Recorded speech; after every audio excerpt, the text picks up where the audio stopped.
turongeye tubahaye ikaze muri gahunda yacu nk'uko mubimenyereye twatangiye dutangirana n'iki gihembwe cy'uyu mwaka yo kwiga ibyigisho biyobora abakuze kwiga Bibiliya. So ni mu itorero rya ASA NYARUGENGE aho tuzajya turushaho kubana tukigana ibyigisho. Wowe dukurikiye kuri icano ya ASA NYARUGENGE turagusaba kugira ngo ubashe kuba watanga comment ku byigisho byatambutse, ushobora gutanga inyunganizi kuri ibyigisho byatambutse, ushobora kubaza ikibazo ndetse ushobora no gutanga icyifuzo kugira ngo turusheho gutegura ibyigisho kandi turusheho kugira ngo ababikurikiye babashe kugezwaho ubutumwa bwiza.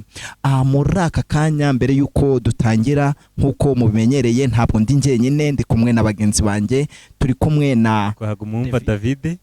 Nishimiye kuba namwe muri icyigisho cy'uyu munsi, kandi turi kumwe na Samuel Nikiza. Namwe ikaze Samuel. Murakoze cyane. Nitwa Samuel Nikiza, nanjye nagarutse muri kino cyigisho. Imana ikomeze kubaha umugisha.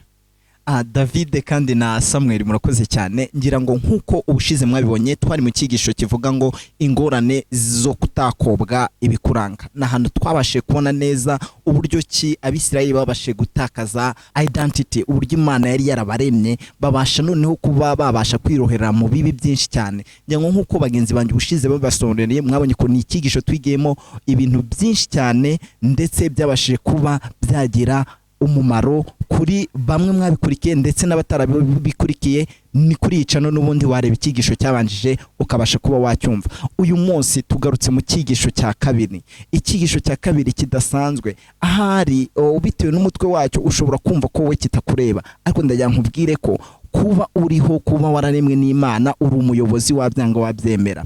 Akaba ariyo mpamvu icyigisho cy'ubu ngubu kitubwira ngo ingorane z'ubuyobozi. Ingorane z'ubuyobozi.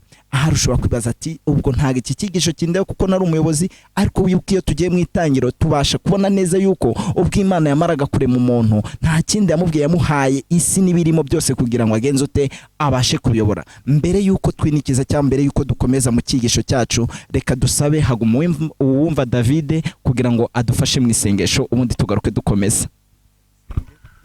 Uwiteka Imana nziza, tugushimiye ko wabanye natwe kandi ukabana n'abadukurikiye.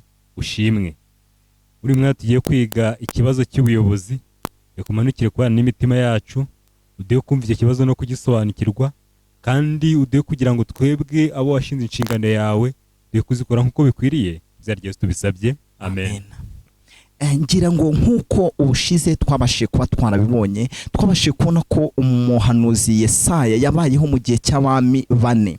Ni ukuvuga yabayeho mu gihe cy'umwami Uziya, ndetse Uziya aza gusimburwa n'umuhungu we Yotamu. Yotamu aza gusimburwa n'umuhungu we witwa Ahazi, ndetse Ahazi aza gusimburwa nawe n'umuhungu we witwaga Hezekiya. Abo bami bose babayeho icyo gihe, babashije kubaho mu gihe cya David. Ariko ntabwo uyu munsi turi bwongere kujya muri background y'umuhanuzi Yesaya, ahubwo uyu munsi turibanda ku nshingano kuri crisis of leadership, cyangwa se gutakaza ubuyobozi, cyangwa se ikibazo cy'ubuyobozi.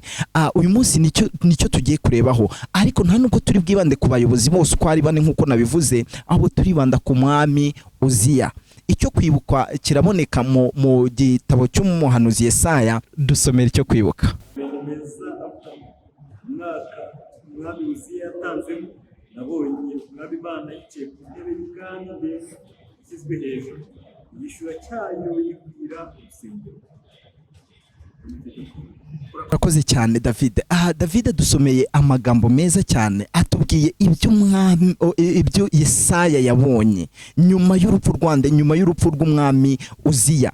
Iki cyigisho kitubwira ibijyanye n'ubuyobozi turaza kukisanga muri Yesaya igice cyaho cya 6 kuva ku murongo waho wa mbere. Mu by'ukuri ni nk'aho ari igice cyose kugeza ku murongo wa 13. Aha ngaha amasomo bagiye batanga yose urasanga ari muri Yesaya igice cyaho cya 6, ariko turava ku murongo wa mbere tugere ku murongo wa 13.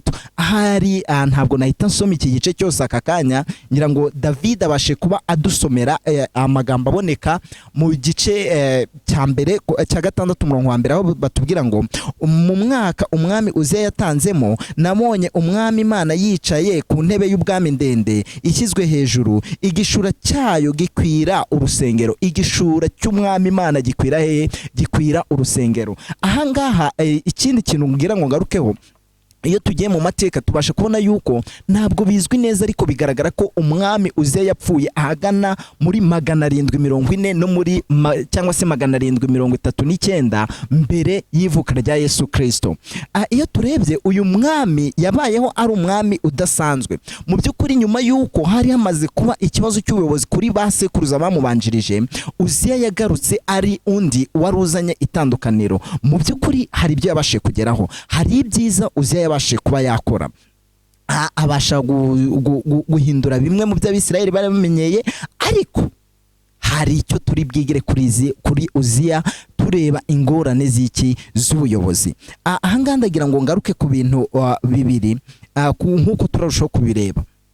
Iyo turebye umuhanuzi Yesaya, sinzi impamvu yatangiye kino gice cya 6 aturarikira kugaruka kureba ku rupfu rw'umwami Uziya. Ese kuki yatujyanye ku rupfu rw'umwami Uziya? Ariko iyo turebye dusanga ko ni umwe mu bami babayeho bakomeye, kandi ni umwe mu bami babayeho bitwa ko bari bafite icyubahiro, cyangwa se icyo nakwita mu cyongereza like glorious. So kuri bo muri iyi si basaga nk'abantu bakomeye. Ariko iyo turebye ku rundi ruhande, hari ibintu bitatu turareba kuri uyu mwami Uziya. Icya mbere, yagize ikuzo muri we, yagize kwikuza muri we, maze abasha kuzamura ikuzo rya kimuntu nubwo yari umuyobozi. Icya kabiri, hari ikijyanye n'umwami w'ikirenga, nacyo turaza kukigarukaho turebe ese umwami w'ikirenga ninde. Icya gatatu turi buze kurebaho ni uwera cyangwa se ukwera ndetse n'ubudahangarwa bw'Imana cyangwa se Nyagasani. Ahangaha iyo tugarutse ku kwikuza kwa muntu, tubasha kubona neza yuko mu myaka 52 umwami Uziya yamaze ayobora, yari imyaka yabashe kuyobora neza, ariko biza ndetse abasha kwerekana uburyo ki ubuyobozi abuha gahunda nziza. Aho ngaho yabashe gutegura abasirikari, abasha gutuma babaho mu buryo bugaragara ku bwo yateraga ibihugu, akabasha kuba yagenza ute yabitsinda. Yabashije kwagura igihugu cy'Ubuyuda kubera imbaraga yari yahawe. Yabashije gukora cyangwa se gutanga imbaraga ku basirikari benshi batandukanye, bakabasha kuba abasirikari bafite ingufu nyinshi cyane. Kandi ikindi nta kwibagirwa, yabashije kwihimbaza muri we. Cyo nacyo n'indi ngingo turagarukaho. Nkivuga kuri ibi bijyanye no kuba yarabashe gukora igisirikari gikomeye kandi gitangaje, reka tugaruke ku magambo aboneka ku Isabato nimugoroba. Ku Isabato nimugoroba tuhabona amagambo y'umwe mu ntumwa zabajije abayobozi babo, maze intuma iramubaza ati, kugira ngo uba ufite guverinoma ikomeye cyangwa se kugira uba ufite ubuyobozi bukomeye ubikesha iki? Maze umuyobozi witwaga Confucius asubiza iyo ntumwa ati, ugomba kuba ufite ibiryo bigenje ute bihagije, ugomba kuba ufite intwaro zigenje ute zihagije. Icya gatatu aramubwira ngo ugomba kuba ufite abantu bagukurikiye cyangwa se bagushyigikiye kugira ngo ubashe kuba ufite guverinoma igenje ute ikomeye. Noneho yanumwe iramubaza ati, ese kumbwiye abantu bakomeye cyangwa se intwaro zikomeye n'abasirikare bakomeye, ni iki muri ibyo bitatu cyavamo ntigihungabanye ubuyobozi? Yaramubwiye ati, ikintu cya mbere twakuramo ni iki? Ni intwaro. Intwaro zivuyemo buriya twakomeza rwose tukayobora neza. Intumwa irongera amubaza ati, reka mbabaze, ikindi cya kabiri wumva cyavamo ntigiteze ikibazo ni ikihe? Aramubwira ati, buriya n'ibyo kurya byavamo igihugu kikagomya kikayoborwa neza. urumva ikintu cyari gisigaye ni icyizere cy'abaturage bagomba kuba bafitiye iki ubuyobozi. Burya kuva na kera hose inzara yahozeho, inzara yagomeje kwica abantu mu buryo bumwe cyangwa ubundi, ariko igihe abantu babaga bafitiye icyizere ubuyobozi bwaragendaga bukaramba bukamara igihe kinini cyangwa se kirekire. Ni henshi twumva ibihugu bihora mu ntambara, ariko kubera ubuyobozi bwabo bubafitiye icyizere ugasanga igihugu kirakomeye kandi kirashimagiye. Umusirikare umwe w'umudemobe yashatse gusubira mu gisirikare, arangije umuntu wari uri kwandika abantu basubiramo aramubaza ati ariko ni iki gitumye ushaka kumva ukeneye gusubira mu gisirikare? Aramubwira ati ubwo nari maze igihe ndi hanze ndi umudemobe nabonye kuba umuturage usanzwe atari byo by'ingenzi cyane. Ngira ngo aho ngaho bibasha kuduha ishusho neza y'uburyo ki iyo ufite igisirikare gikomeye mu by'ukuri uba ushyigikiwe. Reka twumve icyo Sam agiye kutubwira mu ngingo yo kuwa mbere. Eric arakoze cyane. Mu by'ukuri nk'uko wari ubivuze, uyu mwami ikintu natereho mvuga kare nuko niwe mwami uzwi ko yarwaye ibibembe mu gihe cy'ubuyobozi. Yari akiri umuyobozi muri Isirayeli. Byamugendekeye bite? Ku bintu bitatu twavuze bituma ubuyobozi bukomera, nk'uko Eric amaze kubitubwira, uyu mwami byose yari abifite. Biratangaje cyane. Nimureba mu rwa kabiri rw'ibyo ku ngoma, igice cya 26 muhere ku murongo wa 3 muraza gusanga uyu mwami yagiye ku ngoma mu gihe yari afite imyaka 16, amara imyaka 52 ari ku ngoma. Uyu mwami yagize ubuyobozi bukomeye kandi bwiza, Imana imuha umugisha, atsinda amahanga. Uyu mwami ni umwami wagize umugisha utangaje ku buyobozi bwe. Ariko se ikibazo batubaza muri ino ngingo kivuga ngo kirabaza ngo urupfu rw'umwami Uziya rufite ubuhe busobanuro? Byarangiye nabi, birababaje. Uyu mwami hari ikintu cyabayeho, muraza kukibona ku murongo 16 rwa kabiri ryo ku ngoma, havugira ngo reka mpasome igice 26 murongo 13 ngo ariko agize imbaraga ariyogeza mu mutima we bituma akora ibyo gukiranirwa, acumura ku Uwiteka Imana ye, kuko yinjiye mu rusengero rw'Uwiteka kosereza imibavu mu cyotero cy'imibavu. Reka mbabwire neza ibyabaye kuno mwami. Uyu mwami amaze kubona ko akomeye, yaje kugera igihe yumva ashatse gukora inshingano yera, ashatse gufata inshingano yari ifite abatambyi. Aragenda ajya mu nzu y'Imana ajya gutamba ibitambo. Batambye mubonye baramubwira ati mwami ntago iyo nshingano ari yawe, ntago uturuka mu muryango w'abatambyi. Umwami ararakara, arababara cyane, ahubwo akomeza ashaka kugira ngo akomeze gutamba igitambo. Maze Imana iramuhana yihanukiriye, niba ariko ndabyita. Ako kanya sesa ibibembe. Birakomeye kandi biratangaje. Ikintu kimwe ngira ngo tuzirikane hano muri ino ngingo ivuga ngo umwami aratanze, umwami arakarama. Twabonye neza uburyo uyu mwami Uziya nubwo Imana ntacyo itamukoreye. Ndusubiye mu gice cya 5 cya Yesaya mu ngingo mu cyigisho twize icyumwe gishize, Imana yavuze ngo niki nari nkwiye gukorera ubwoko bwanjye ntayikoreye, ko noneho nari ntegereje ko buzere inzabibu none bikaba atari inzabibu bweze. Nibyo byabaye kuri uyu mwami.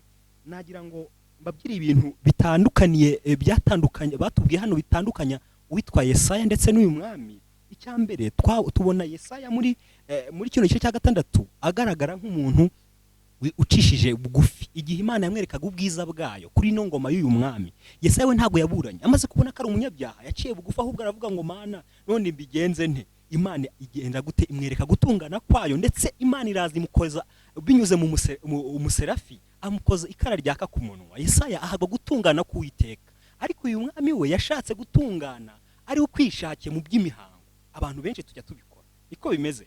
Ndagusabira nge n'abagenzi banjye, turagusabira ukurikiye kino cyigisho kugira ngo duhindure uburyo tubayeho, duce bugufi. Hawe umuyobozi uri kutwumva, hawe umuyoborwa, twese duce bugufi dusanga Uwiteka. Ibyo bintu byabaye kuri uno mwami, twe dukora ibitandukanye nabyo. Imana yacu yiteguye kubana natwe. Ibyo nabasabe nangirisa mu izina rya Yesu. Reka nakire bagenzi banjye batubwira ibintu nka 2 cyangwa 3 bakuye muri ino ngingo. Murakoze. Ngira ngo urakoze Sam kuduha itandukaniro ryiza riri hagati y'umwami Uziya ndetse n'umuhanuzi Yesaya. Mu by'ukuri bibasha kugaragaza abantu babiri batoranyijwe. umwe yaratoranijwe abasha kugirirwa umwami wa Isirayeli, abasha gukoresha cya cyubahiro yahawe mu bunaringe bwe, mu kwiyamamaza, mu kwiyogeza kwe, mu gihe undi we yabonye ubwiza bw'Imana akagenza ute, agatinya. Arangije aravuga ati aba nka Mose ati mbonye mu maso y'Uwiteka ndagenza ute, ndapfa. Ariko undi we arangije aravuga ngo ibi byose ni nk'aho ari amaboko yanjye yabigejejeho. Icyo nararikira buri wese, wowe uri mu nshingano z'ubuyobozi, menya yuko uri umuyobozi ariko hari ukuyobora ari Uwiteka Umwami Imana. Reka aba ari uhanga amaso yawe, aba ari we ushyiraho kwizera kwawe, kugira ngo icyubahiro cyawe cyangwa kwishyira hejuru kwawe kose kuburizwemo, ahubwo icyubahiro cy'Uwiteka gishyirwe hejuru. Murakoze cyane ku bw'ingingo maje kutugezaho. Nifuje kugira nanjye icyo nayivugaho gitoya, ariko nshingiye muri Bibiliya nanone amagambo dusanga mu Kubara igice cya 15 ku murongo wa 30. Hari amagambo avuga ngo ariko umuntu ukora icyaha yihandagaje, naho yaba akavukire cyangwa umusuhuke, uwo muntu abatutse Uwiteka, nuko akurwe mu bwoko bwe. Aya ni amagambo ntekereza ko umwami Uziya yarazi kuva kera cyane, kuko mu by'ukuri iki kintu yarakoze nicyo bita kwihandagaza, gukora ibintu mu mutima wawe wumva ko ufitemo gupinga, n'undi se nimbikora biratwara iki, bavuga ati nubwo ntabitorewe ndajya kubikora uko byagenda kose. Ibi rero mu by'ukuri Imana ibyanga urunuka, kuko yari yarabwiye abantu bayo kuva kera ko mu by'ukuri ari icyaha gihwanye no gutuka Uwiteka. Aha rero iyo umuntu amaje kwiyumva, ariyumva amaje kwigira hejuru, agatangira gukora ibi ngibi, aba yagiye mu murongo mu by'ukuri wo kujya kure y'Imana. Ndetse niyo mpamvu Yesu Imana rero yababwiye kera ngo uwo muntu akurwe mu bwoko bwe. Ntekereza ko ari ubuhanuzi bwasohoreyeho. Urakoze cyane David. Mbere yuko tugana ku yindi ngingo, ahangaha ni naho hatwereka cyane uburyo ki ubuyobozi bwari bumaze kugenza ute, butagifite ingufu, butagifite ireme, butagifite imbaraga bwari bufite. Niba ikibazo cy'ubuyobozi cyari gishatse gusa nkaho kigenza ute, kigaragara. Kugaragara kw'ikibazo cy'ubuyobozi mu gihe, nyamara mu gihe cya Yesaya we yabashije kuba umuhanuzi, ndetse aba umuhanuzi wacungwaga n'Imana aho kugira ngo we yishyire hejuru. Ikibazo cy'ubuyobozi turakibonye. Ese yitandukaniye he na Yesaya we waramyaga Uwiteka uko bwije n'uko bukeye? David, twinjize mu cyigisho cyo kwa kabiri. Ko mu by'ukuri icyigisho cyo kwa kabiri kigiye kubitubwira neza uko bimeze, kuko ngo igihe uyu mwami Uziya yaramaje gutanga, hari ikintu cyabaye kuri Yesaya, ikintu gikomeye cyane, kandi mu by'ukuri nifuza ko nabasangiza. Uyu mwami yarasize igihugu kiri mu bibazo bikomeye cyane. Igihugu cy'Abisirayeli cyari cyarabateye, twibuke ko uyu mwami yayoboraga igihugu cy'Ubuyuda. Igihugu cy'Abisirayeli kirabatera, abantu babajyanaho iminyago, ibintu birasenywa n'ibindi byinshi bigiye bitandukanye. Mu yandi magambo, yapfuye igihugu kiri mu bibazo bikomeye, mu byaha n'ibindi bigiye bitandukanye. Ariko kandi hari ikintu cyabaye kuri Yesaya muri uyu mwaka neza neza. Uyu mwaka Yesaya we ngo yabonye Imana, hanyuma ngo abona mu ijuru uko abantu mu by'ukuri bariho batamba, ndetse aho Yesaya we yabonye mu buturo bwera mu by'ukuri, nk'uko ijambo ry'Imana raza kubitwereka, yabonye ko mu by'ukuri ngo abantu bariho baramya uwera uwera uwera, nk'uko mu by'ukuri tunasomye mu Byigisho igice cya 4 ku murongo wa 8 hatwereka ko mu by'ukuri mu ijuru ibizima bihora biramya Imana. Hanyuma rero irerekwa ryari rimaze iki bagenzi banjye? Irerekwa nta kindi ryari rimaze usibye kwereka abantu bose ko nubwo hari ibibazo, nubwo umwami nk'umuntu yataniye, ariko Imana igifite mu biganza abana bayo kandi igizite ibitayeho. Nkaba ntekereza ko rero mu by'ukuri ni nacyo Imana ihora yifuza kubwira abantu bayo, kuko yari yarabivuze kera kose mu gitabo cyo Kuva igice cya 25 ku murongo wa 8, yarabwiye abantu ngo bandemere ubuturo bwera nture hagati muri bo. Ikindi kandi tubona buriya buturo bwera yari yavuze Uwiteka mu by'ukuri ubwiza bwe bwuzura muri ubwo buturo bwera mu gitabo cyo Kuva igice cya 40 ku murongo wa 34 kugera ku 38.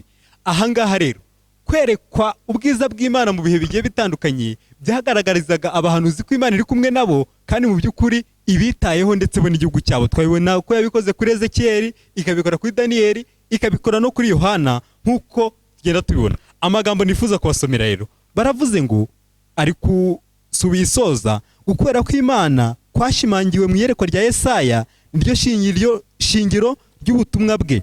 Imana irera, ikaba isaba ubwoko bwayo ko nabwo buba ubwera, kandi ukwera izabaha bihaniye gusa, bagahindukirira bakareka inzira zabo mbi, bakayiyegurira bafite ukwizera no kumvira. Ntabwo nzi niba twumva icyo kwera kw'Imana kuvuze, kuko mu by'ukuri dusomye muri Yesaya igice cya 6 ku murongo wa 1 kugera ku wa 4, Yesaya ngo yabonye abaserafi ngo bari bafite amababa ariko bakagira n'andi bipfuka mu maso. Mu yandi magambo, ukwera kw'Imana ntabwo wemerewe kureba. Ese hari twebwe abantu bacumuye ukwera kw'Imana twakwiye gufata gute? Ntekereza ko bikomeye cyane mu by'ukuri, twakwiye kuba turi hanyuma ya Yesaya, ariko ikibabaje ni uko abantu bo muri iki gihe mu by'ukuri dupinga iby'Imana n'ukwera kw'Imana, kandi mu by'ukuri turi abanyabyaha mu buryo bukomeye. Reka mbakire namwe mugire icyo mumbwira mu byo mwungutse muri iyi ngingo. Murakoze. Yego, David arakoze cyane. Mu by'ukuri ingingo nk'uko yaramaze kubivuga, kwera kw'Imana kurakomeye. Njye ndagira ngo gerageze gusangira na bagenzi banjye ikintu hise ntekereza muri kino cyigisho. Mu by'ukuri Imana ire mu muntu, mwibuke neza mu Itangira cya mbere ku murongo 26 yaravuze ngo tureme umuntu agira ishusho yacu ase natwe. Ukwera kw'Imana niko Imana yahaye umuntu ikimurema.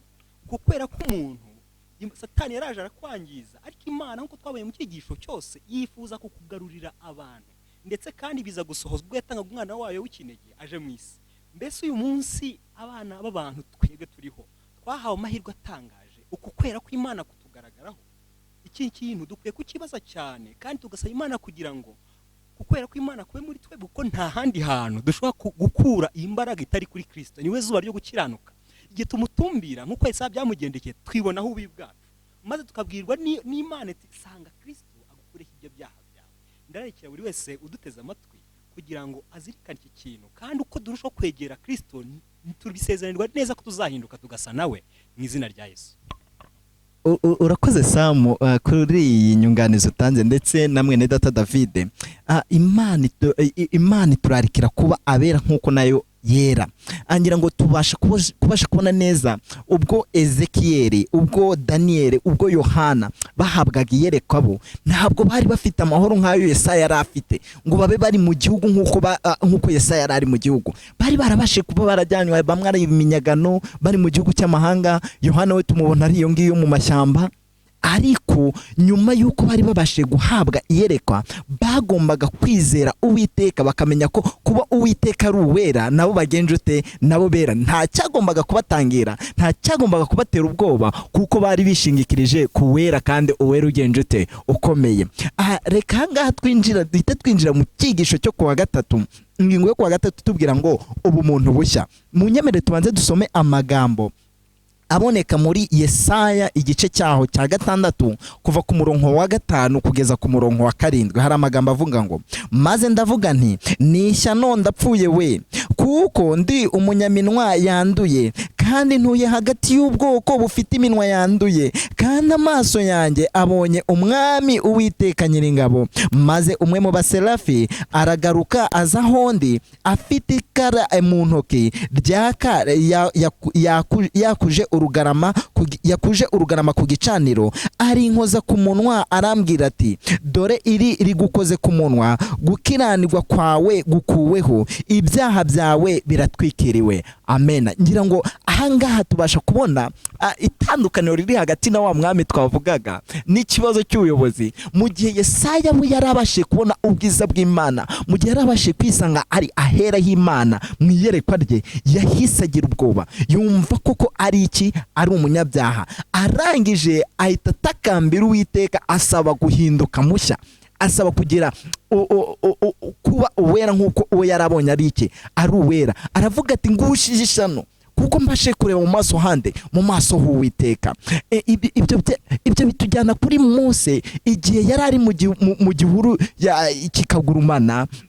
Yabashije Uwiteka yaje mu nkingi y'umuriro, maze ubwo Mose yamubonaga, Mose abasha we kugira ngo ni ibisanzwe, maze Imana iramubwira ngo kwetura inkweto zawe kuko aho uri ari iki, arahera.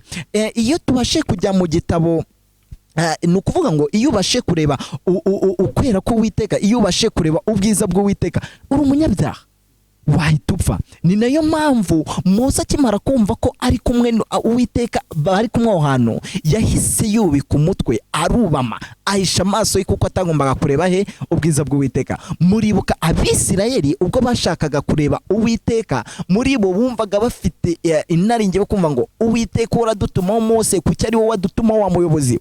kuki twebwe tutabasha kumwigereraho? Maze Mose arababwira ati ibyo biroroshye, ejo mubyuke rwose muze tuzamukane umusozi tujye kureba nde? Uwiteka. Ngira ngo babashije kumva ibibanziriza guhura n'Uwiteka, barangije baramubwira ngo Mose we igendere ujye guhura n'uwo Witeka, twemeye neza ko ibyo uzatubwira ari iki, ari ukuri.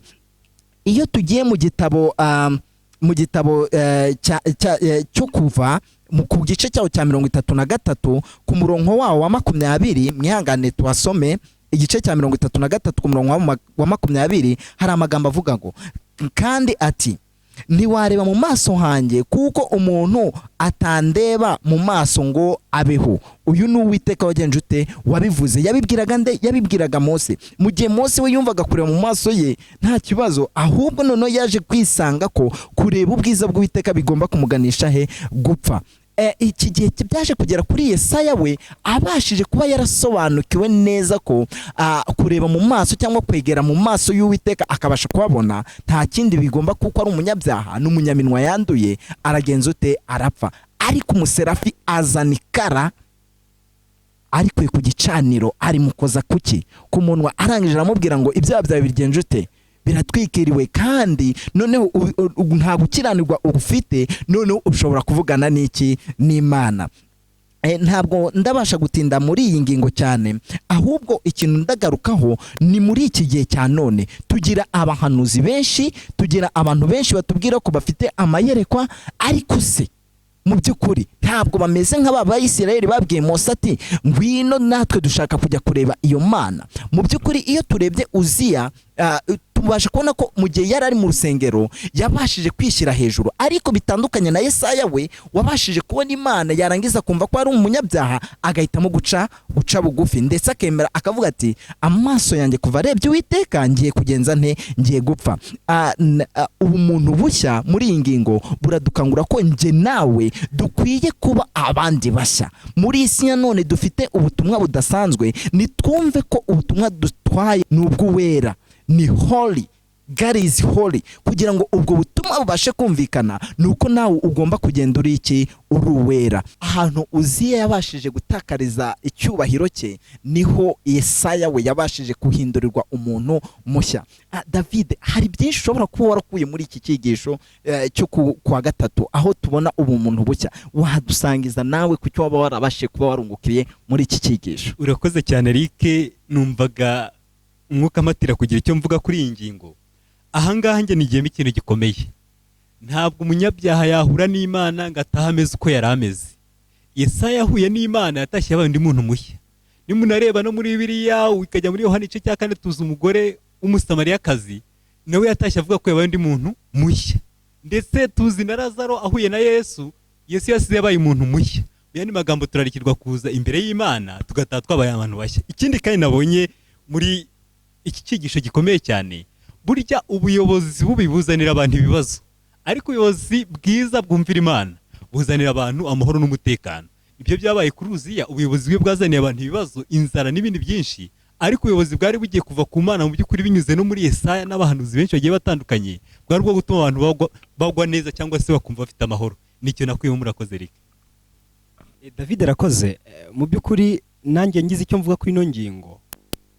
Umuntu bushya nkuko nigeze mbivuga kare mu cyigisho cyabanje, muzirikane neza ko nyuma y'uko Satani aza agakaka umuntu ishusho y'Imana yaramuhaye binyuze mu kumukoresha icyaha, binyuze mu guhera ku mugore Eva ndetse na Adamu akemera kurya kwitunda ryari ryabuzanyijwe, abantu ishusho y'Imana barayitakaje kugeza ubwo uyu munsi hashize imyaka irenga 6,000 dusubira inyuma.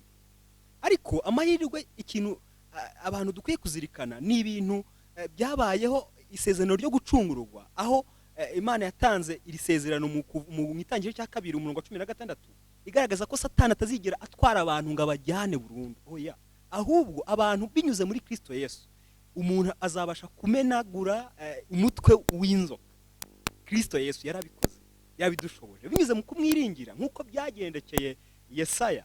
Natwe tubasha kugira umuntu bushya, tubasha kongera gushyirwamo imbaraga y'Imana muri twebwe, maze tukabaho mu mibereho yo kwezwa, tukabaho mu mibereho itungana Imana, bityo tukazazimana n'Uwiteka mu bwami bwe butazashira. Ibyo nibyo mbifuriza. ibyo nkwifuriza gukurikiye kino cyigisho mu izina rya Yesu. Nyuma y'ibyo ntago twakomeza tutageze kuri kino cyigisho nanone ku ngingo ya 4 yo kuwa 4 ivuga ngo inshingano itanzwe n'umwami. Ni icyigisho kiryoshye mu mikurikiranire yacyo, kuko urabona neza ko igihe Yesaya yari amaze guhindurwa umuntu mushya yahawe inshinga. Noneho kandi mu gihe Yesaya igihe nandiga kino cyigisho mu gitabo cy'abakurambere cy'abahanuzi n'abami igice cya 26, 27, 28 muzayibona niho ibyo bintu biri. Murasanga Yesaya agihamagarwa yabanje kugira ubwoba, abanza kwibaza ngo ariko se nzabishobora, ese aba bantu nzabasha gukora no murimo. Ariko igihe Imana yimaze kumuha ino mbaraga, yimaze kumutunganya, Yesaya noneho mwumva igisubizo yatanze. Reka tujyanirane muri Yesaya igice cya 6:8 maze turebe amagambo Yesaya yasubije ubwo yahabwaga inshingano ikomeye. 6:8 hatubwira ngo numva ijwi ry'umwami Imana riti, numva ijwi ry'umwami Imana riti, ndatuma nde, ninde watugendera? Maze ndavuga nti nige barige utuma. Haleluya. Yesaya ntago yongeye gusubizanya ubwoba, ahubwo yaravuze ngo noneho ni ngewe Imana, ni nge barige utuma, kuko yamaze gusobanukirwa neza ko Imana ishaka ko ubwoko bwayo buhinduka, ko ikintu Imana iri kumuhamagarira ari agakiza ka bagenzi be, kandi ari kugira ngo ubwoko bw'Imana bwongere bugaruke kuri yo. Kandi none abona neza ko inshingano atari we wayishobora, ahubwo binyuze mu kwezwa na Kristo abasha gushoza iyo nshingano. Iki kintu ndagira ngo muzirikane none ibi bintu ubwo Yesu yahaga abigishwa be inshingano agiye gusubira mu ijuru, yabwiye ngo nimugende mubwira muhindura abantu bose abigishwa, mubatiza mu izina rya Data wa twese n'Umwana n'Umwuka Wera, kandi nzabona namwe. Ntabwo yabwiye ngo mubikore gutyo muzabyibasha, oya, nzabona namwe kugeza ku mperuka y'iki y'isi. Mbese Yesaya igisubizo yatanze nanjye niteguye kugitanga. Reka dusome amagambo arimo hano avuga ngo mu buturo bwera bw'Imana ni hari imbaraga iteye ubwoba gusa, nahana abantu b'abanyantege nke n'abanyamakosa nkatwe bashobora kubonera ubuhungiro. Haleluya. Igihe Yesaya amaze kubona ko adatunganye, Imana iramuhumuriza, Imana iraza imukoze ikara ku muntu nko twabibonye, imuha imbaraga. Noneho baratubwira ngo dushobora gusubizwamo ibyiringiro mu gihe tumenye ko Imana yiteguye kudutabara binyuze muri Kristo umutambyi wacu mukuru. Nta handi hantu dushobora gukura imbaraga usibye kuri Kristo. Batubwiye hepfo Yohana, nari nkomeje hano hepfo, Yohana nawe yabonye Kristo nk'umwana w'intama wamaze gusogotwa, ijisho ryayo riregarega. Ibyo ntabwo byari bishimishije kubireba. Usobanuro kuri iyo ngingo nuko nubwo Kristo yazutse mu bapfuye akazamurwa mu ijuru, ibiranga ibyabere ku musaraba aracyabifite, aracyawumanitseho mu buryo bwo kwireherezaho abantu bose nk'umutambyi. Ikigaragara nuko igikorwa Kristo yakoze n'uyu munsi kidufitiye akamaro. Ntago umuntu nubwo yaba yarasayishije, nubwo yaba yibonaho ko ari umunyabyaha, ntago abwirwa ngo none rero umunyabyaha genda. Oya, niba wemera, Imana yiteguye kukubabarira. Niba nemera, Imana yiteguye kumbabarira. Reka Imana itubashije kugira ngo twitabire inshingano duhabwa. Uyu mwaka ndabizi neza ko dufite inshingano ikomeye cyane yo kubwira bagenzi bacu ubutumwa twamenye. Reka ndarikire buri mumwe kugira ngo dusoze inshingano, ariko nta kindi kibitubashije uretse kwemera guca bugufi, tugakozwa ikara ku munwa na Kristo Yesu, maze tukemera kugenda tuyobowe n'Uwiteka. Nibyo mbifuriza. Reka nakire inyunganizi zivuye kuri bagenzi banjye turi kumwe, bababwiye nabo icyo bakuye muri ino ngingo. Murakoze cyane Sam kuri ingingo nziza mumaje kutubwira. Inshingano itanzwe n'umwami. Ngewe hari kuva mu nkiri muto cyane nkiga nka primaire, nanezezwaga cyane no kuba mwarimu wanjye yantuma akambwira ati David ni wowe ndatuma. Nagendaga numva nishimye mfite imbaraga, kuko mwarimu ninjye yabagatoranyije muri abantu bangana gutyo bose akambwira ati ndagutumye genda. Tekereza rero mu by'ukuri gutumwa n'umwami. Tekereza ko Yesu Kristo ubwe nawe yaduhaye inshingano yo kugira ngo mu by'ukuri tugiraho tumugereza ubutumwa. Ni ibintu bikomeye cyane, birenze gutumwa na Perezida wa Repubulika, birenze no gutumwa n'umuntu wari we wese, kuko mu by'ukuri gutumwa n'Imana yo mu ijuru n'isi birakomeye cyane. Iyi nshingano twakabaye tuyakira mu buryo bw'imbaraga cyane, tugakora iyo nshingano uko n'Imana iduhamagarira. Murakoze. Ngira ngo Samuel murakoze cyane, ndetse nawe David kuri izi nyunganizi. Ngira ngo nubwo tubasha kubona Yesaya nkaho yahamagawe muri iki gice cya 6, ariko urebye neza ibice byabanje hose ni amaburo yatangaga, ariko ntiyararagahura n'umwami ngo yumve ko noneho ari umuhanuzi. Bitandukanye wenda na ba Yeremiya na ba Ezekiyeli, ibitabo byabo bitangira bisa nkaho bigaragaza ko ari iki, ko ari abahanuzi. Hari amagambo nakunze cyane asoza iyi ngingo, asa nkaho ari mu kibazo, ariko nanone ni amagambo dukwiye kongera gusa nkaho dutekereza. Ngira ngo David wakwihangana ukayasoma amagambo y'ikibazo cya nyuma. Ari amagambo ari kuri ingingo avuga ngo ikibazo cya nyuma aho ngaho haheruka, ni mu buhe buryo wahumurijwe no kwinjira mu buturo bw'Imana bwo mu ijuru, bwo kwizera no mu masengesho? Ushaka warekeraho. Ati ni mu buhe buryo wahumurijwe n'Imana mu buturo bwera bwo mu ijuru. Anga dushobora kwibwira yuko ubuturo bwera ubwo Yesaya yabubonaga, ahari twebwe tutabasha kuba twaraboneye muri Yesu Kristo. Kuba Yesu yaravuye mu ijuru akaza kubana natwe, nta gushidikanya ko mu by'ukuri natwe twahawe ubuturo bwa hehe bwo mu ijuru. Iyo dusomye mu Baheburayo igice cyayo cya 4 umurongo wa 6, tubasha neza kubona uburyo ki tubasha gutumirwa kugira ngo tujye mu bwami, twegere ubwami cyangwa se twegera ameza yande ya Nyagasani, kugira ngo duhabwe imbabazi ndetse tubashe no kubonera ubuntu buturutse ku mwami ku mwami Imana. Ese none ninkubaza wowe udukurikiye, ese wabashije kubona imbabazi, wabashije kubona ubuntu bw'Imana nta handi bubonegwa uretse ahera ho mu ijuru? Ngira ngo ntabashe gutinda mu magambo, tubashe kubona iki cyigisho cyari icyigisho cyiza. Reka twakire mugenzi wacu David kugira ngo adufashe kutwinjiza mu cyigisho mu ngingo ikurikiyeho, kugira ngo tubashe kumva icyo nayo itubwira. Murakoze cyane Eric. Ahari ingingo nziza cyane ivuga ihamagarwa riteye ubwoba. Nifuje kugira ngo mbanze nsome Yesaya igice cya 6 umurongo wa 9 n'uwa 10, hanyuma tuze gukomeza nyuma yaho. Murongo wa 9 arambwira ati, genda ubwire ubwoko uti, kumva muzaje mwumva ariko mwe kubimenya, kureba muzaje mureba ariko mwe kubyitegereza. Uje unangira imitima y'ubwoko, uhindure amatwi yabo ibihuri, upfuke amaso yabo kugira ngo batarebesha amaso, batumvisha amatwi, batamenyesha imitima, bagahindukirira bagakira.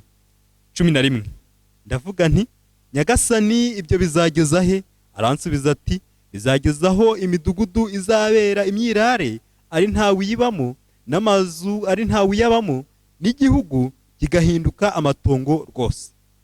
Nifuje kugira ngo hari aya magambo tubanze mu by'ukuri tuyumve. Ese niba Imana yarifuza ko mu by'ukuri abantu banangirwa, kuki yari itumye umuhanuzi kugira ngo agende abibabwire? Igisubizo kigaragaza ko Imana yari iri kubakebura, ntabwo yifuza ko banangirwa. Nimuza kureba neza mukiga ibyanditswe byera neza uko bivuga, ubundi umuntu niwe winangira, ikimana mu by'ukuri cyo kikazaza nyuma. Bigaragara neza cyane mu mateka agiye atandukanye abantu bagiye binangira, Imana ikabaha umuburo, harimo na Sawuli, hakabamo na Farawo n'abandi bose bagiye batandukanye. Imana ikabaha umuburo, ariko bikagera igihe mu by'ukuri kubwo kwanga umuburo bakagera bakinangira ubwabo, bakaba batacyumva ijwi ry'Imana.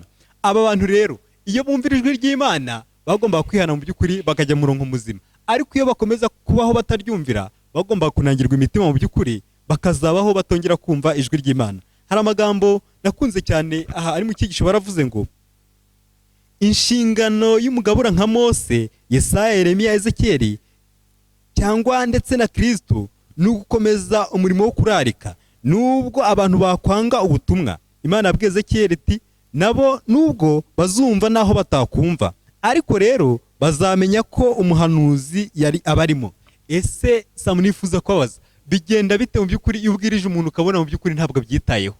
Abantu benshi ducika intege, aho duti ndabyihoreye ndabiretse, ariko ijambo ry'Imana ryerekana umuntu ngo naho bakumva cyangwa se ntibagire bate nibumve, byibura ku munsi w'urubanza bazamenya ko umuhanuzi yari aturanye nabo. Ntekereza ko rero mu by'ukuri nkuko tugera tubibona, ntabwo Imana igirangira umuntu, ahubwo umuntu abasha kwinangira, hanyuma mu by'ukuri ibyo bikazatuma ageraho akaba atumva ijwi ry'Imana nk'uko amagambo akurikiraho agenda bitubwira. Nifuza kugira ngo iyi ngingo nyigarukirize aha, hanyuma namwe mugire icyo mwunganira. Murakoze.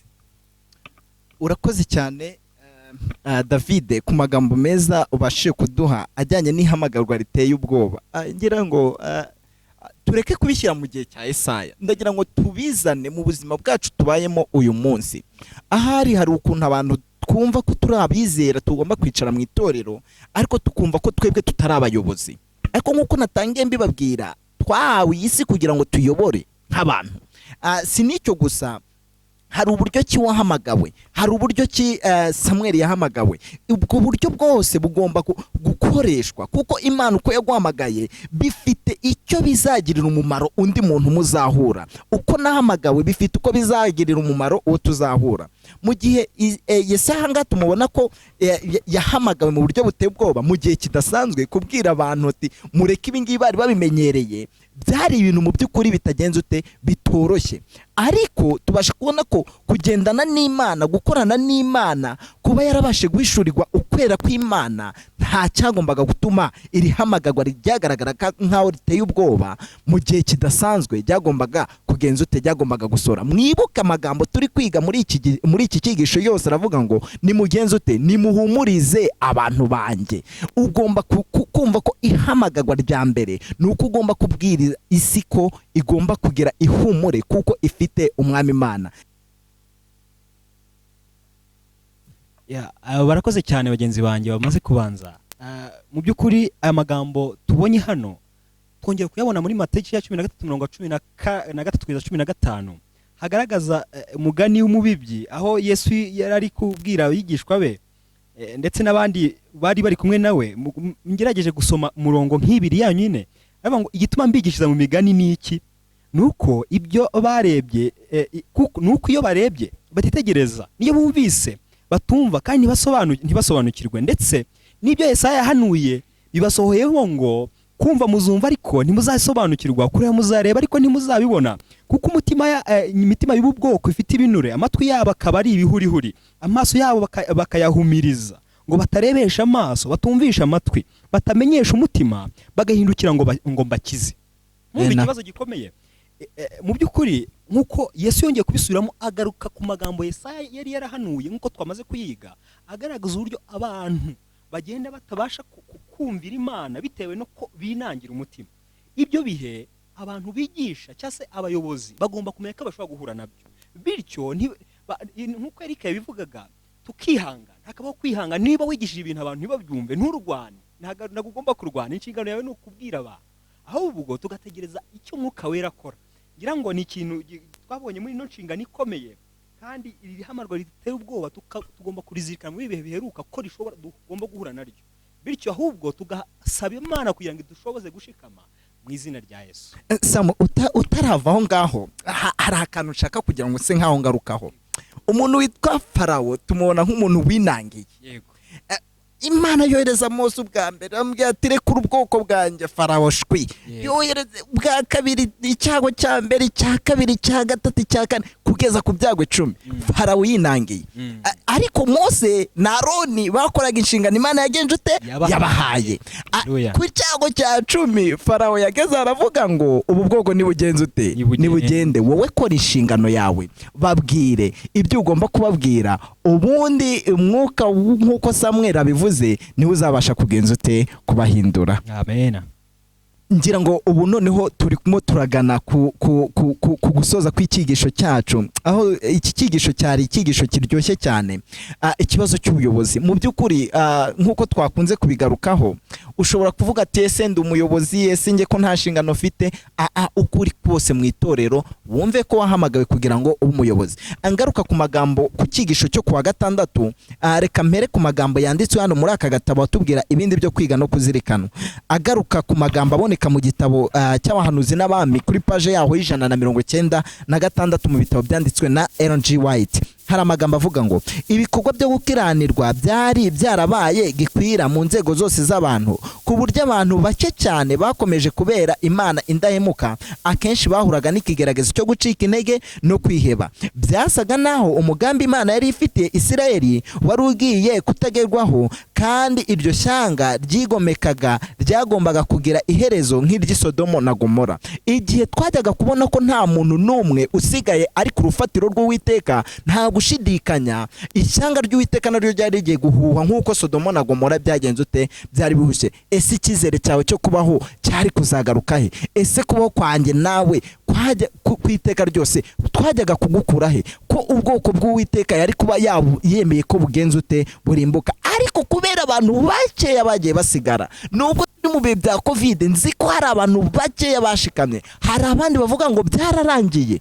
ariko tuzirikane neza yuko umwami bizarangira ari uko ubwo azivugira ngo bigenje ute birarangiye. Mu gihe marayika w'Uwiteka ataravuga ngo birarangiye, ntawe ukwiye kugenza ute gushyiraho iherezo. Amagambo ari munsi aravuga ngo imbere y'ibihe byari bimeze bityo mu mwaka uheruka w'ingoma ya Uziya, igihe Yesaya yahamagarirwaga kugeza ku Buyuda ubutumwa bw'Imana bw'imbabazi no gucyaha. Ntabwo bitangaje kubona yaratanze iyo nshingano. Yarazi neza ko azahura no kwinangira gukomeye. Ahangaha Yesaya yari yiteze neza, aravuga ngo nubwo nemeye iyi nshingano, nzi ko ngiye guhura n'abandwanya benshi. Tuzarushaho kubibona mu byigisho bizakurikiraho, tuzarushaho kubona imbaraga zindi zazaga zikarwanya Yesaya, nubwo yari mu nzira y'Uwiteka. Ubwo yumvaga ko we ubwe adashoboye guhangana n'ibyo bihe, agatekereza ku bantu yagombaga gukoreramo, byasaga naho ntacyo inshingano ye izageraho. Iyo dusubiye muri Yesaya igice cya mbere, tubasha kubona uburyo yarondeye bariya bantu. Nanone ko twagaruka mu gice cya 6, Imana iramubwira ati abo bantu bazumva, ariko uzababwira ariko ntibazagenza ute, bazaba bafite amatwi ariko ntibazabyumva, bazaba bafite amaso ariko ntibazagenza ute, ntibazabireba. Ariko icy'ingenzi Yesaya yagombaga gukora nuko yagombaga kugenza ute kubabwira, nk'uko tumaze kubibona mu ngingo ibanjije. Amagambo asoza, mbese muri uko kwiheba kwe yajyaga kureka inshingano yari yahawe, maze agasiga Ubuyuda budahungabanyijwe kubwo gusenga ibigirwamana kwabo? Iki kibazo kibaze, ese muri iki gihe turimo kidasanzwe, ese uro kuvuga ngo nanjye naburaye kubera urabona corona yangize ikibazo, yangize ingaruka, nanjye nifite ibibazo by'abana banjye, ese kuki najya kubwira bari abantu ko benda kurimbuka? Nyamara tubasha kubona ko Yesaya we atabashe gusiga Ubuyuda ngo burimbuke, kuko iyo hajyaga kubura bakeya gusa bagishikamye mu masezerano, Imana yagombaga kurimbura Ubuyuda, maze kubaho kwacu kwiteka ryose kuba kuyoyotse. Maze mbese ibigirwamana by'Ninive byagombaga gutegeka isi bisuzuguje Imana yo mu ijuru? Ibi ntibikabeho. Ntabwo ibigirwamana bizigera bihabwa intebe mu gihe Imana yo mu ijuru ikigenje ute igihari. Ushobora kwibaza ati ese ubu ko nta bigirwamana nkiramya, ko nta bishushanyo nkiramya? Birahari byinshi cyane. Hari akazi kawe, hari amasomo yawe, hari imirima yawe. Ibyo byose igihe wabyerekejeho umutima wawe ukabasha kwibagirwa Uwiteka Imana, nta kabuza intekerezo zawe zizabijyaho, maze zitakaze gahunda nziza y'Imana ifitiye abantu bayo. Ubwo turi kugana ku musozo w'iki cyigisho, hari ibibazo byabajijwe kuri ingingo iheruka. Ndagira ngo dutangire na Davide abashe kuba yatubwira ikibazo cya mbere, ndetse atubwire n'igisubizo yageneye iki kibazo cya mbere, ndetse na Samuel aragaruka ku kibazo cya kabiri aduhereze igisubizo yakigeneye. Tugaruke kuri Dawidi n'ubundi nawe aduhereze ikibazo cya gatatu n'igisubizo yabashe kuba yakigeneye. Reka twumve ibibazo biri kuri ingingo, kandi muri comment yawe ushobora gutanga nawe igisubizo cyawe uko ugifite, ushobora gutanga inyunganizi yawe kuri buri cyigisho cyatambutse, kuko abantu bose bazasoma iyo nyunganizi izabasha kuba yabagira akamaro, kandi uzabasha gusoma iyo comment azabasha kuba yakungurwa n'amagambo akuvuyeho. Aha, ikibazo cya mbere baduhaye kirabaza ngo muhakanamana cyangwa utizera aramutse akugishije impaka kuri iki kibazo, ngo wagaragaza ute ko Imana yawe ari umugenga wa byose? Wamuha ikihe gisubizo? Mbere na mbere, mu by'ukuri n'iri jambo ritangira umuhakanamana, byonyine kwitwira izina mu by'ukuri ni izina nawe ubwawe uri guhakana. Burya iyo uhakana Imana nawe uba wihakana mu by'ukuri ko utabayeho. Hanyuma rero, ikigaragaza ko Imana ari umugenga wa byose gishingiye cyane cyane burya mu mateka y'ibyabaye ndetse n'ibizaba. Icya mbere cyo ni uko Imana mu by'ukuri ari we muremyi wa byose, ndetse nayo igomba kubigenga. Icya kabiri kandi, uko ibihe byagiye biha ibindi, tubona mu mateka ibisubizo byahuranije bifite ibihamya byinshi bigiye bitandukanye. Ndabaha nk'urugero, Imana ni umugenga w'amazi. Ngira ngo turabizi neza igihe Mose yakuraga Abisirayeli mu Egiputa, igitangaza yakoze agateka amazi amwe akajya ruguru andi akajya epfo, abana b'Imana bakagira bate? Bakambuka. Tuzi neza igihe na Yesu ubwe yabashije mu by'ukuri kuba yacyaha umuraba uri mu nyanja, ibyo byose bigakunda. Tuzi byinshi bigiye bitandukanye Imana yagiye ikora ku byo yaremye, ndetse mu by'ukuri n'ibigiye bitandukanye. Tuzi uburyo Imana yagiye yemerera abami bamwe na bamwe gukomeza ingoma zabo, nabo yagiye ibwira ko ingoma zabo zihagaze nka ba Nebukadinezari n'abandi bakabasha kuba bavaho. Imana rero mu by'ukuri ni umugenga w'ibintu byose bibaho, ndetse ibiba byose mu by'ukuri Imana ibifite icyo yabikoraho kandi cyiza cyane mu buryo bugiye butunganye. Iki gisubizo ntekereza ko cyaba gihagije. Igisubizo navuze ko gishingiye mu mateka, kigashingira mu by'ukuri n'ubuzima tubamo ndetse n'ubw'ahazaza. David arakoze ku kibazo cya mbere. Reka dufatanye mu kibazo cya kabiri kivuga ngo niba Imana ari umugenga wa byose. David yamaze kutwereka neza ko Imana ni umugenga wa byose binyuze mu mateka yabanje, abantu babasha kubibona nubwo yaba adahakana Imana. Amateka yo ntago azayahakana. History you can't deny with history. Bivuze iki? Bivuze ngo niba ngo Imana ari umugenga wa byose, niko batubwiye, niba Imana ari umugenga wa byose, ni ukubera iki abantu beza bababazwa? Mbese niba Imana ari umugenga wa byose, kubera iki Imana ibona abantu beza noneho bahura n'ibibazo kandi ikabyemera? Ngo dukurikije ibivugwa muri Yesaya igice cya 19 no 20.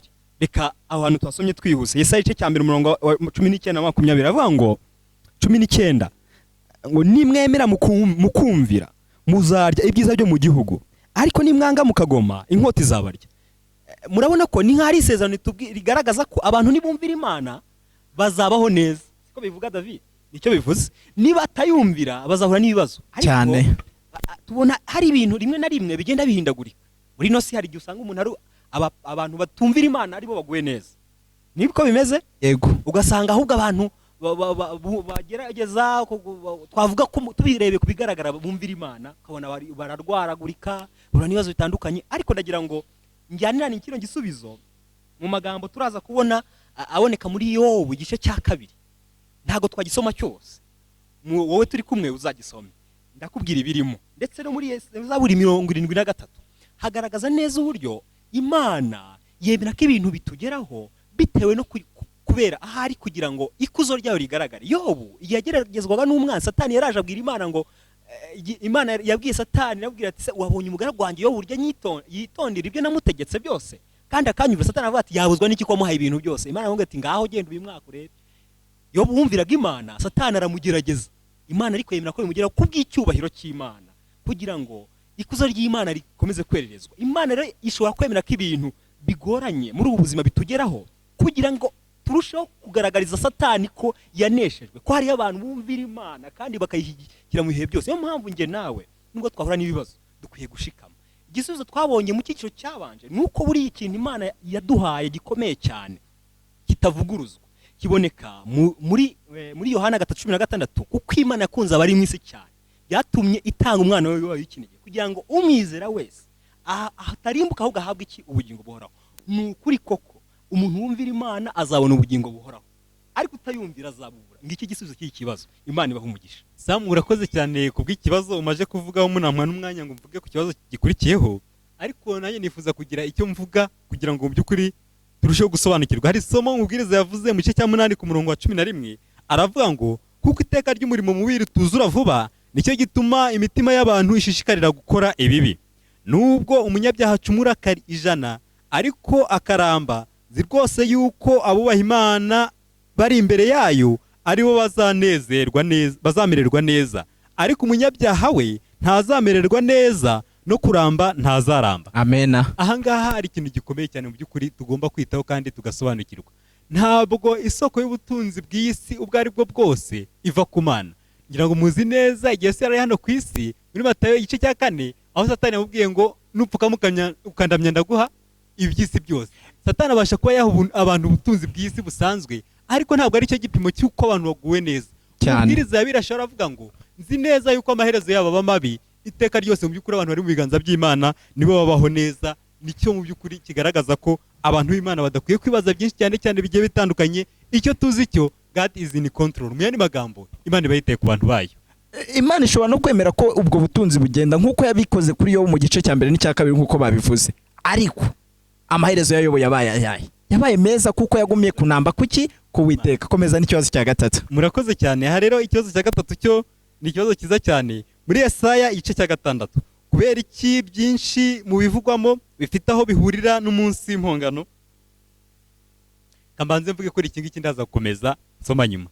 Ahangaha muri Yesaya igice cya 6 tuhabona Yesaya yerekwa, hanyuma akerekwa Uwiteka, ndetse aho yari ari ni mu rusengero, nta no gushidikanya hari ahera cyane ko niho Imana igize ite, niho Imana iri.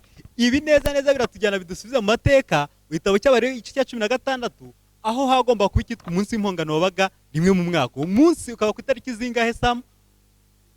10 z'ukwezi kwa karindwi. Nibwo mu by'ukuri uwo munsi wagombaga kuba. Uyu munsi wabaga ugendere kugira ngo abantu b'Imana bose bezwe. Nitureba igikorwa cyabaye kuri uriya munsi cyakorewe Yesaya, nacyo no kugira gute? No kwezwa. Birahura neza neza. Hanyuma ngo zirikana ukuri kuvugwa ku byabaga kuri uriya munsi w'impongano wabaga rimwe mu mwaka, aho Imana yezaga abantu bayo ibyaha byabo byose, nk'uko twabibona mu Balewi igice cya 13:3, maze abadatunganye bagakurwa mu bwoko bwayo. Aha ngaha bivuze iki? Biravuze ngo igihe cyose umuntu mu by'ukuri yabasha kuba yajya muri uriya munsi ariko nta mutima wo kwemera ibyaha bye nk'uko Yesaya yari ameze, ntabwo mu by'ukuri byabasha kuba byagira icyo bimarira, ahubwo umuntu mu by'ukuri yararimbukaga. Nicyo aha ngaha bariho bari gushaka kutubwira. Ariko umuntu wabaga yararangije mu by'ukuri kwemera ibyaha bye ndetse yifuza kwihana no kubana n'Imana mu buryo bwiza mu mahoro, Imana yaramufashaga, ibyaha bye bigahanagurwa nk'uko Yesaya byagenze, hanyuma agatangira kubaho imibereho mishya, kwa kugirwa mushya bigakorwa uwo munsi, abantu muri uwo mwaka ukurikiyeho bakaba babaye bashya rwose. Murakoze cyane kuri ibi bibazo mubashe kuba mushubije. Ngira ngo n'abadukurikiye namwe murabasha gutanga inyunganizi zanyu ahagana hasi, murabasha kuba mwadusobanurira mukatubwira namwe uko mubasha kuba mwarabyumvishe kuri ibibazo bisoza icyigisho cyacu. Mbere yuko tugana ku musozo, hari umukoro nshaka guhereza abantu badukurikiye. Ndagira ngo abantu badukurikiye tugerageze tubavane mu gihe cya Uziya na Yesaya, ahubwo tubazane mu gihe cya none, noneho kugira ngo nabo babashe kuba batubwira kuri ibi bibazo ngiye kubabaza bitatu. Nyuma yuko twabonye kwamamara ndetse no gukomera kwa Uziya nta handi byamuganishije uretse kugwara ibibembe ndetse no gupfa, tubasha kubona neza nyamara abantu benshi mu gihe cya none babasha kuba bafite ubuyobozi mu itorero, babasha kuba bafite umuyobozi wenda bugaragara bwo hanze ahangaha, ariko bakabasha gukoresha icyo cyubahiro mu kugira ngo bazamure inaringe yabo, mu kugira ngo babashe kwiyerekana, mu kugira ngo babashe kwamamara, noneho ugasanga babashe gutakaza Imana yabashe kuba yabafasha kugira ngo bagere ku rugero bagenjute bariho. Ikibazo cya mbere ku bantu mudukurikiye, niba uri mu mwanya w'ubuyobozi mu itorero ryawe, tekereza ibijyanye n'iby'ubuyobozi bwawe bukora. Ni mu buhe buryo uba indahemuka mu gukoresha ibintu byerejwe Uwiteka? Muyobozi niwe ubazwa. Ushobora kuvuga uti nge ndi umukristo, nyamara mukristo kuri ku isabato cyangwa buri munsi mu materaniro uraza ukicara ku ntebe, uraza ukinjira mu rusengero, urwo rusengero rwerejwe nde? Rwerejwe Uwiteka. Ese ni iyihe nshingano yawe, cyangwa se ni mu buhe buryo uba indahemuka mu gukoresha ibyo byerejwe Uwiteka? Ntusubize, ariko ushobora kwandika komenti hasi ukadusubiza ahari komenti. Ikibazo cya kabiri, abami bo mu gihe cya Yesaya ntibagenderaga iteka mu mucyo w'umwami Imana, nk'uko tubona muri Yesaya igice cya mbere umurongo wa 23, havuga abatware ba Isirayeli hatya, abatware bawe ni abagome. Ni ukuvuga ngo abitwaga abatware b'Imana bari barabaye iki? Bari barabaye abagome. Noneho ibuka ko abantu bitinda bitebuke bazapfa kandi bibagirane. Uwiteka utegeka iteka ryose yicaye ku ntebe ye y'ubwami, kandi niwe mugenga wa byose. Kuba Imana isumba byose bisobanuye iki kuri wowe udukurikiye? Kuba iyo tuvuze ngo Imana isumba byose bisobanuye iki kuri wowe? Andika muri komenti, natwe turagusubiza muri komenti, turaza kongeraho komenti dukurikije igisubizo uraba waduhaye. Ikindi, ni kuki tugomba kwiringira ubutware bwayo? Ni kuki nge nawe tugomba kumva ko tubeshejweho nayo? Nakabaye mbisubiza, hari nzi ko nanabivuzeho, twabivuzeho muri iki cyigisho, ariko nawe dukeneye kumva igisubizo cyawe kuri iki kibazo. Ikibazo giheruka nakwita nk'umukoro, ubundi ngahereza abagenzi banjye bakagira icyo bavuga kuri iki cyigisho. Kiragira kiti, mu itangira ry'umurimo we wa gihanuzi Yesaya yabonye iyerekwa ry'ukwera k'Uwiteka. Ikintu nk'icyo cyabaye kuri Mose ubwo yahamagagwa ari ku musozi Horebu, nk'uko tubona mu Kuva igice cya 3 umurongo wa 5 n'uwa 6.